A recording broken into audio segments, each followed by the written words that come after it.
When a man crosses the age of 60 and his morning erections slowly begin to disappear, what is his first reaction?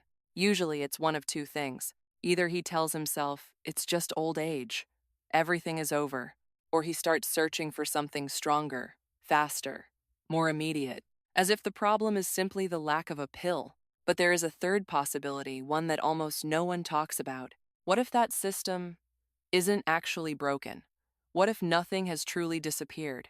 It has simply grown quiet. It no longer responds the way it used to. It doesn't activate instantly anymore, not because you are finished, but because the internal signal is no longer strong enough to be heard. And once you understand where that silence comes from, you begin to realize your body never betrayed you. It is simply waiting to be awakened the right way. If you are a man over 60 and you still want your body to respond the way it was designed to, not through force but through understanding, subscribe to the channel. Each video here is a step in rebuilding that signal naturally and consistently. The issue is not that your body has lost its ability. It's that the internal control system has changed how it distributes energy. After 60, the brain becomes more practical. It prioritizes the heart, sleep, stable blood sugar, the organs that keep you alive every single day. What isn't used regularly gradually moves lower on the priority list, not erased, just no longer activated automatically like before. Morning erections used to be an unconscious reflex. They happened when the deep nervous system entered its strongest recovery state, when blood flow moved smoothly, when hormones peaked while you were still asleep. But when sleep becomes fragmented, when stress lingers quietly in the background, when the body has to work harder just to maintain internal balance, the brain turns off what it considers non-essential. That's where the silence begins. No pain, no alarm, just less frequent, then gone. And because there's no clear warning signal, many men quickly conclude that everything is broken. But the truth is, the system is still there. It's like an old path that hasn't been walked for a long time. Grass may grow, the trail may narrow, but the path itself never disappeared. And when the right signals are sent again through deeper sleep, through consistent daily movement, through improved circulation, the body remembers how to respond. Slower than before, gentler than before, but a real response. Not because you became young again, but because the system was simply awakened. When these signals weaken at the same time, the body does not treat it as an urgent problem that needs fixing. It simply adapts. Blood flow no longer peaks during the night. The brain no longer sends nerve impulses with the same intensity as before. The sympathetic nervous system keeps running quietly in the background even while you sleep. And when deep relaxation does not fully occur, the physiological cycle that once created natural morning erections gradually fades. What's important to understand is this does not happen in a single day. It is the result of thousands of late nights, thousands of hours spent sitting still, hundreds of blood sugar spikes and crashes, small but persistent stress carried over many years. Each factor reduces the signal just a little. But when combined, the brain receives a very clear message: this is not a priority. At that point, the body shifts into energy-saving mode. Blood is reserved for more vital organs. Hormones are used for basic recovery processes. The nervous system chooses a light state of alertness instead of deep relaxation. And the reproductive system, which requires perfect coordination between all systems, is placed on standby. Not turned off, just not being called into action. Interestingly, many sleep studies show that when a man regains deep and consistent REM cycles, nighttime physiological responses begin to return even without any external stimulation. This tells us the system never disappeared. It has simply been operating at a minimal level, like a city at night dimming its lights to save electricity. The roads are still there. The buildings are still there. It's just not business hours.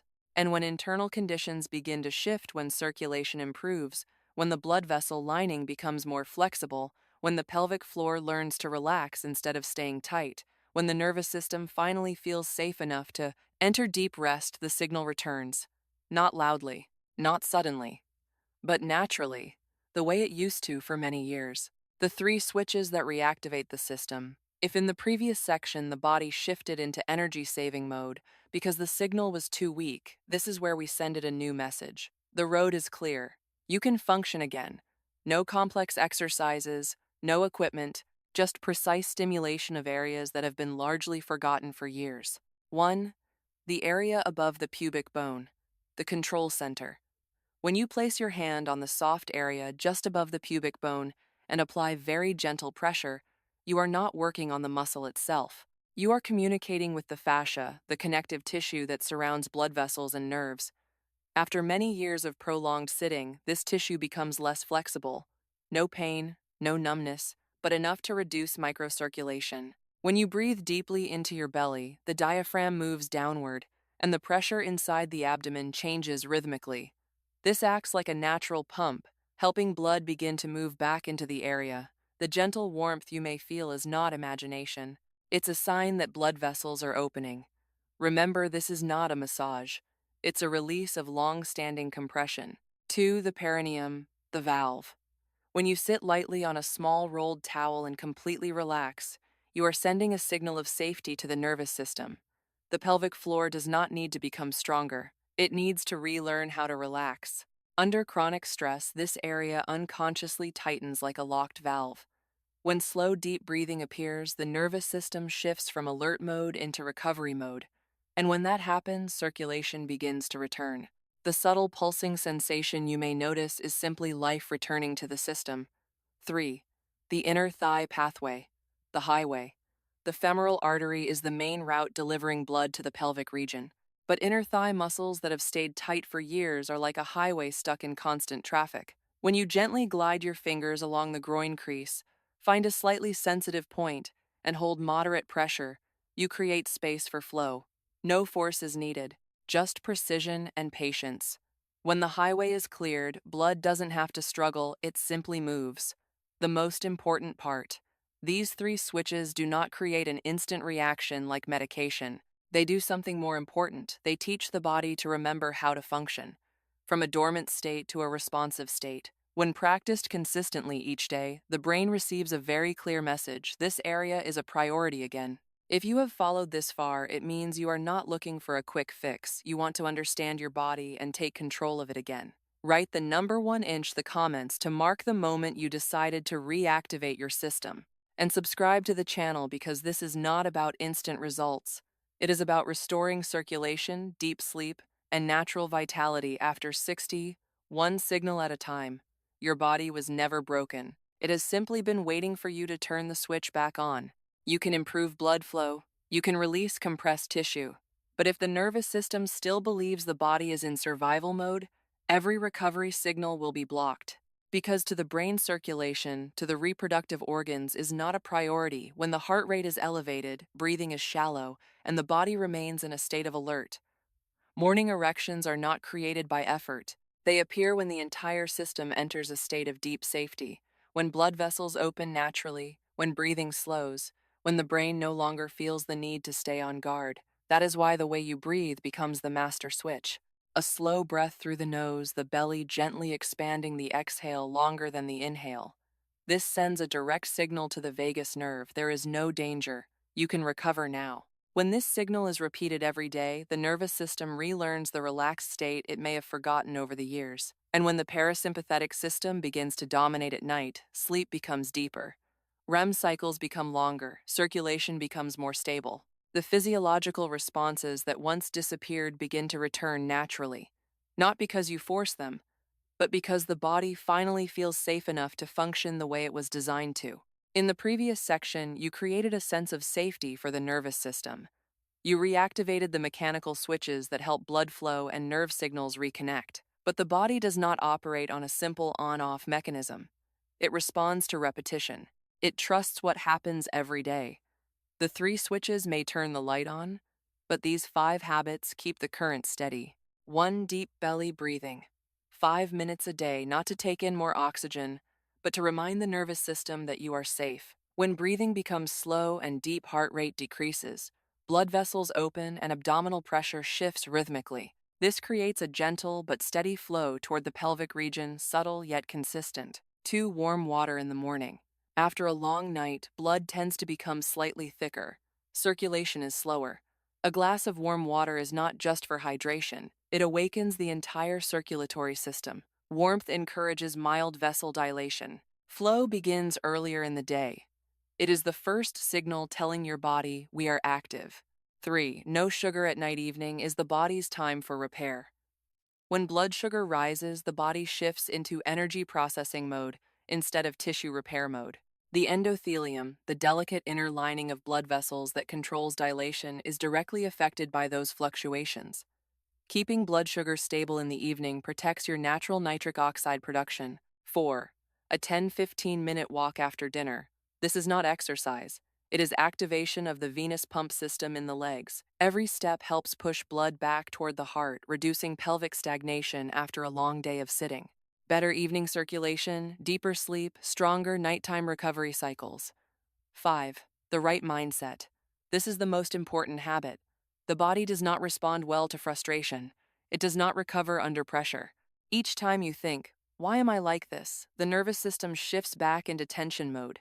But when you see this as cooperation, as a rebuilding process, the internal signals begin to change. The body responds faster, not because you are doing something more intense, but because you stop fighting it. When these 5 habits become part of daily life, the system is not only reactivated, it is maintained in a ready state. And that is when real change begins: quiet, stable, sustainable. After maintaining these 5 daily habits, what changes is not just a physical response. What changes is the way you feel about yourself. Many men admit they are not trying to regain morning erections purely because of desire. They seek it for something more instinctive: to wake up and know that the body is still strong from within. A morning erection is not just a phenomenon, it is a nightly report from the body. If the cardiovascular system is healthy, blood flows strongly enough. If the nervous system is relaxed, signals travel fully. If hormones maintain their natural rhythm, they peak at the right time. And when all 3 meet during deep sleep, the response appears naturally. No stimulation required, no effort needed. So when it disappears, it is not just a change in one area. It may be a sign that one of the foundational systems is weakening. And when it returns, what you gain is not only a physical reaction, you gain confirmation that the heart is still pumping strongly, that the blood vessels still open properly, that the nervous system still knows how to relax, that your hormones still have rhythm. That is why this journey is not about proving anything to anyone else. It is about waking up each morning, opening your eyes, and feeling something very clear. Your body is still functioning, not just existing, but truly living. After 60, the body is not working against you. It is simply reflecting how you have lived with it over the years. If a system is not used, the brain reduces signals to it. If an area is not well circulated, blood chooses an easier path. If sleep is not deep enough, recovery becomes shorter. That is not an ending. It is adaptation. Like a room that has not been opened for a long time. No footsteps, no light, no movement. The room becomes dark not because it disappeared, but because no one walks into it anymore. Yet the electrical wiring is still inside the walls. The switch is still in the same place. And the moment you return, wipe away the dust, open the door, and flip the switch. The light does not need to be recreated. It appears instantly. Your body works the same way. When you breathe more slowly, when you move every day, when you sleep more deeply, when you touch the right areas that have been forgotten for years, you are not creating new vitality. You are allowing the system to function again. This journey is not loud, not instant, but it is real. And one morning you may wake up with a familiar feeling you almost forgot. Not just a physical response, but the clear sensation that inside you there is still energy, still connection, still life. Your body never left you. It has simply been waiting for you to come back and flip the switch. If this video helped you see your body in a new way, press like and subscribe. Not for more videos, but to continue this journey of restoring circulation, deep sleep, and natural vitality after 60, one signal at a time. Leave a comment and tell me, do you believe decline is inevitable, or do you feel that the signal inside you is simply waiting to be heard again? Because the moment a man realizes he is not finished, recovery has already begun.